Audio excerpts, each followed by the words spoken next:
बेड़ी हनुमान की कथा। समुद्र के पहरे की पौराणिक गाथा। पूरी ओडिशा का वह पावन नगर है जहां भगवान जगन्नाथ, बलभद्र और सुभद्रा अपने अनूठे स्वरूप में विराजमान है। यह मंदिर न केवल अपनी विशालता, रथ यात्रा और परंपराओं के कारण प्रसिद्ध है, बल्कि इसके आसपास बसे कई छोटे-छोटे मंदिरों और किंवदंतियों ने भी इसे अद्वितीय बना दिया है। इन्हीं में से एक है बेड़ी हनुमान का मंदिर। यह कथा हनुमान जी की असीम भक्ति, सेवा और भगवान के प्रति अपने कर्तव्यनिष्ठ भाव को दर्शाती है। साथ ही यह भी बताती है कि पुराणों में वर्णित देवताओं का स्थान, समय और स्थानीय लोक कथाओं से कैसे गहरा संबंध होता है। हम जानते हैं कि हनुमान जी को चिरंजीवी कहा गया है। वे आज भी जीवित और हर युग में भक्तों की रक्षा के लिए उपस्थित रहते हैं। पुराणों में आता है कि जब जगन्नाथ भगवान ने पुरी में अपना निवास बनाया, तो समुद्र की लहरें समय समय पर मंदिर की ओर बढ़ने लगी।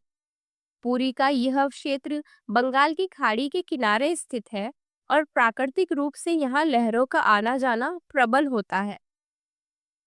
राजा इंद्रदुम्न और मंदिर के पुरोहितों को चिंता हुई कि कहीं समुद्र मंदिर को नुकसान न पहुंचा दे।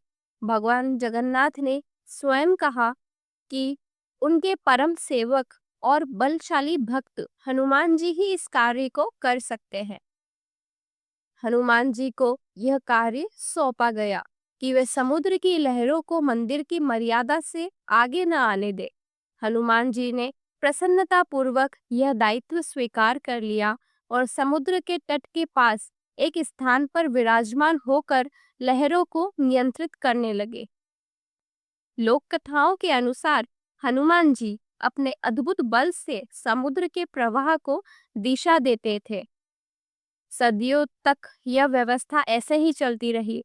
मंदिर सुरक्षित रहा और लहरें सीमित रही। भक्त हनुमान जी की इस सेवा को देखकर उन्हें पुरी का प्रहरी कहने लगे। जगन्नाथ मंदिर की सबसे बड़ी विशेषता है उसकी वार्षिक रथ यात्रा। इसमें भगवान जगन्नाथ, बलभद्र और सुभद्रा गुंडीचा मंदिर जाते हैं। यह उत्सव इतना भव्य होता है कि दूर दूर से लाखों भक्त आते हैं।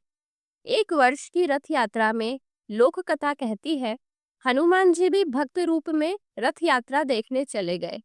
उनका मन भगवान के इस विहार को देखने के लिए लालायित हुआ। वे अपने स्थान को थोड़ी देर के लिए छोड़कर उत्सव में शामिल हो गए। हनुमान जी के जाते ही समुद्र ने अवसर देख लिया। वह उफनती लहरों के साथ मंदिर की ओर बढ़ा। लहरें इतनी बड़ी कि मंदिर परिसर के निकट तक आ गई। इससे मंदिर माना जाता है कि भगवान जगन्नाथ ने यह सब देखा और हनुमान जी को संदेश भेजा कि वे तुरंत वापस लौटे। हनुमान जी जब लौटे तो उन्होंने देखा कि समुद्र उनकी अनुपस्थिति में मर्यादा लांघ चुका है। राजा और पुरोहितों ने विचार किया कि हनुमान जी तो महान भक्त है, परंतु उनके मन में रथ यात्रा देखने की लालसा उन्हें अपने कर्तव्य स्थल से हटा देती है। इसीलिए उन्होंने एक प्रतीकात्मक उपाय किया। उन्होंने हनुमान जी की मूर्ति के चरणों में बेड़ी यानी जंजीर बांध दी, मानो यह बंधन में रख दिया गया हो ताकि वे अपना स्थल न छोड़े। यह जंजीर वास्तव में लोहे या पीतल की नहीं थी, बल्कि एक प्रकार की शपथ और संकल्प का प्रतीक थी। तब से पुरी में यह हनुमान मंदिर बेड़ी हनुमान के नाम से प्रसिद्ध हो गया। बेड़ी का अर्थ है जंजीर या बंधन। आज भी पुरी के स्थानीय लोग और जगन्नाथ भक्त मानते हैं कि यह बेड़ी हनुमान मंदिर समुद्र के प्रकोप से जगन्नाथ मंदिर की रक्षा करता है। श्रद्धालु वहां जाकर नारियल, सिंदूर और फूल अर्पित करते हैं। यह मंदिर जगन्नाथ भगवान से ज्यादा दूर नहीं है और रथ यात्रा के समय विशेष रूप से यहाँ भी भीड़ रहती है। भक्त मानते हैं कि जब तक हनुमान जी बेड़ी में विराजमान हैं, समुद्र मंदिर के भीतर नहीं आएगा। अगर कभी समुद्र की लहरें बढ़ती है तो लोग बेड़ी हनुमान से प्रार्थना करते हैं।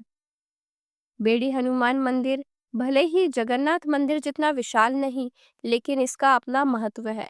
मंदिर में हनुमान जी की मूर्ति के चरणों में जंजीरें लगी हुई हैं। भक्त यह देखकर चकित होते हैं कि हनुमान जी जैसा बलशाली देवता भी यहाँ बंधन में है, लेकिन यह बंधन दास्य भाव, सेवा और व्रत का प्रतीक है। मंदिर में विशेष दिनों पर भजन कीर्तन होते हैं। विशेषकर रथ यात्रा के समय यहाँ पूजा अधिक होती है। हनुमान जयंती और मंगलवार को भी भक्त यहाँ प्रसाद चढ़ाते हैं। बेड़ी हनुमान की कथा हमें यह प्रेरणा देती है कि शक्ति और सामर्थ्य के साथ अनुशासन भी आवश्यक है। सेवा और भक्ति में संकल्प बना रहना चाहिए। जब समाज किसी को रक्षक मान लेता है, तो वह रक्षक भी अपनी जिम्मेदारी निभाने में और सहज हो जाता है। पुरी के जगन्नाथ मंदिर के पास स्थित बेड़ी हनुमान का मंदिर एक साधारण स्थल नहीं, बल्कि आस्था का प्रहरी है। समुद्र के किनारे स्थित इस नगर में यह कथा भक्तों को बताती है कि हनुमान जी आज भी भगवान जगन्नाथ की रक्षा कर रहे हैं। भक्त जब बेड़ी हनुमान के दर्शन करते हैं, तो उन्हें एक और हनुमान जी की अपार शक्ति और दूसरी ओर उनकी सेवा, अनुशासन और समर्पण की झलक मिलती है। यही कारण है कि सदियों से यह कथा जीवित है और हर साल लाखों लोग यहाँ आकर अपने मनोकामना पूर्ण करने के लिए प्रार्थना करते हैं।